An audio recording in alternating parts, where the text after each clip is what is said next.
Canon is about to release a new zoom super telephoto lens, the RF 200 to 800mm. It's not going to be an L series, but will it be fast enough? Will it be better than the Canon RF 800mm f11? Will it be good enough for pros? Stick around for all the details after this short break. But first, subscribe to this channel for a chance to win a Canon EOS R5. I'll be giving one away to one lucky subscriber once this channel reaches 100,000 subscribers. Anyone above the age of 18 with a valid mailing address is eligible. Additional terms and conditions are linked in the description down below. We've been hearing about the Canon RF 200 to 800mm lens for about 3 weeks now. It started with Jan Wagner about 3 weeks ago, and then Sony Alpha Rumors confirmed that the lens is coming and will be announced on or around November the 2nd, 2023, which is next week. Well, today we have some more information on this lens, the Canon RF 200 to 800mm f6.3 to 9. So it's a much better range than the Canon RF 800mm, which is 11, fixed at f11, which poses a bit of a problem if you're shooting video, because the only way to go up higher than that, if you're shooting in bright light, is to put an extender on, like a 2x extender. I believe I have one here somewhere. Yep, right here. I used this a lot with the 800mm, and that gave me f22 and allowed me to shoot in bright light, no problems. But I've got to say that 800mm f11 was one of the most enjoyable lenses I've ever shot with. Even today, I just had so much fun with that lens, but it does have a few shortcomings. Now, it's not an L series lens, but the quality was pretty good. It's just that fixed aperture that was a bit of a problem.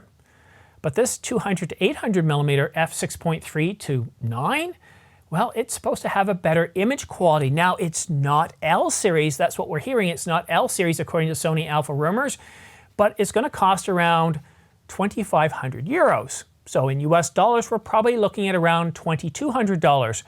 And for a lens, that's not exactly cheap. Now, for a super telephoto, for a zoom lens, it's certainly a whole lot cheaper than, well, for example, Canon's RF 100 to 300mm. This lens costs around $9,500 and the hood is $600. It's not a cheap lens, it's very good. And if you compare it to other Canon zoom lenses, telephoto lenses like this one here, the Canon RF 100 to 500mm f4.5 to 7.1, very good quality, very good image stabilization.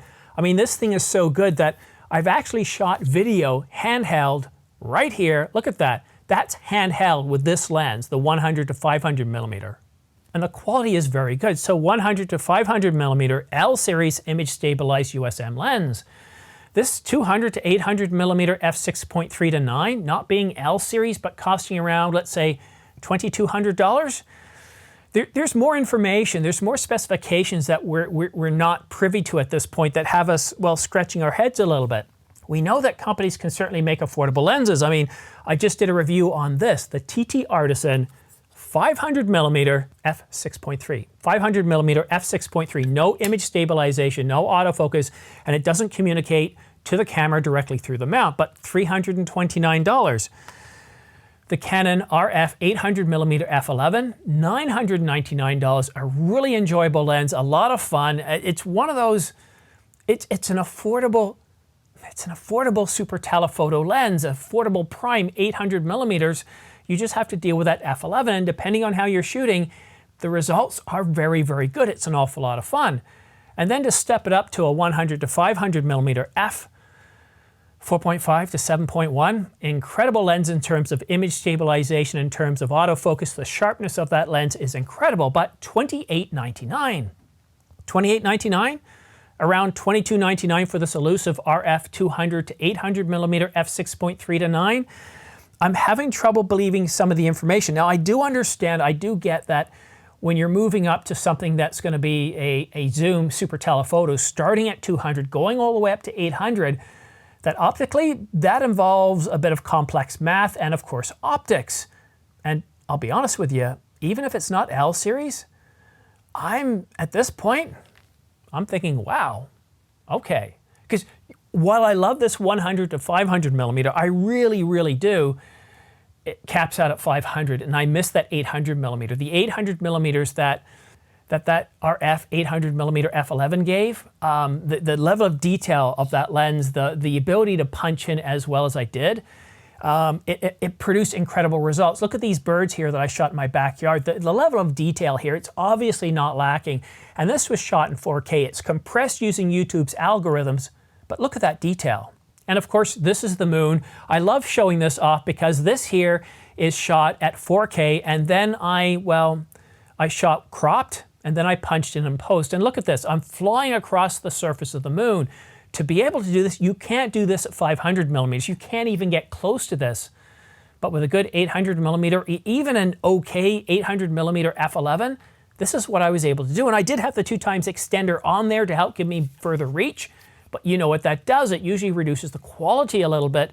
But here, I'm pretty happy with the detail. So I'm pretty excited by this lens. I don't know too much about it yet. I have tapped my other sources to find out, but it looks like it's definitely happening next week, November the 2nd, November the 3rd. We don't know the time. We don't know if it's going to be pre-orders, wait a few weeks, a few months, and then it'll start shipping. But at this point, I'm going to put out the words to my local camera shop to put my name down for one. And Patrick, Downtown Camera, if you're watching right now, put my name aside because I'm curious. Unless Canon does something silly with this lens here, you know, Sigma, you can keep your 150 to 600. A 200 to 800 millimeter? If the price is under $2,200, if it's something that I'm definitely going to have to look at. If it's over $2,200 and not L series, I'm not sure. Oh, this is, I don't know about you, but I'm pretty excited by this. And Canon Rumors told us that we were going to get about 8 to 12 lenses over the next 6 to 8 months. This was about a month ago. We've already received one lens. We're hearing that there's supposed to be an RF 10 to 18 millimeter coming out, 4.5 to something. And of course, the 200 to 800 millimeter has completely slipped under the radar of the Camera Insider, as well as Canon Rumors. So interesting. Are you interested in this lens? What would it have to have in terms of embodiments, specifications for you to want to purchase the Canon RF 200 to 800 millimeter f6.3 to 9? Let me know in the comments section down below. And if you want to stay up to date on all the latest camera gear news and rumors, such as new lens reviews about new lenses such as the Canon RF 200 to 800 millimeter, the new Nikon Z6 Mark III, I cover all the major brands, all the major camera rumors, all here on one spot. So please subscribe and choose all notifications. And for all those minor news and rumor information, for all that stuff that isn't quite big enough to have its own separate video, then go ahead and follow me on X, formerly known as Twitter. I also put out pricing information such as the recent deal we had on the Canon EOS R3, $1,000 off, $500 off the Canon EOS R5 and the R5C.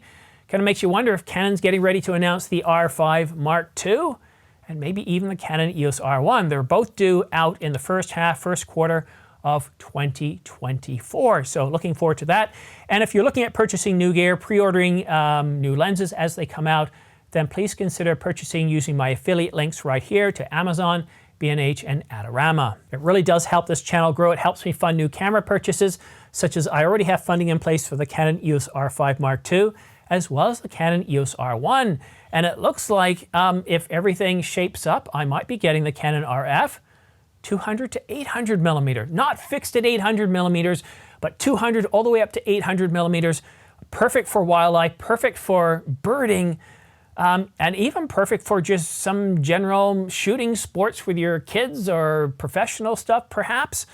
I don't know. I think there's an awful lot of anticipation on this lens at this point. I'm seeing a whole bunch of creative opportunities, and that's why I'm excited by it. But again, we don't have the full specifications on this lens, so who knows? We'll just have to wait and see on the pricing, if it actually is L series, if it is 6.3 to 9. And from what I'm hearing from Sony Alpha Rumors, while he doesn't normally cover Canon stuff, when he covered the Nikon ZF, he was bang on. When he covered a previous lens of Canon, bang on. So I'm willing to give him the benefit of the doubt. I believe he's getting this from retail sources in Europe, which is why we have the Euro price. So stay tuned, subscribe, follow me on X, and I'll keep you up to date on the latest camera gear news and rumors. But that's it for now. Have yourself a great day, and we'll see you again soon.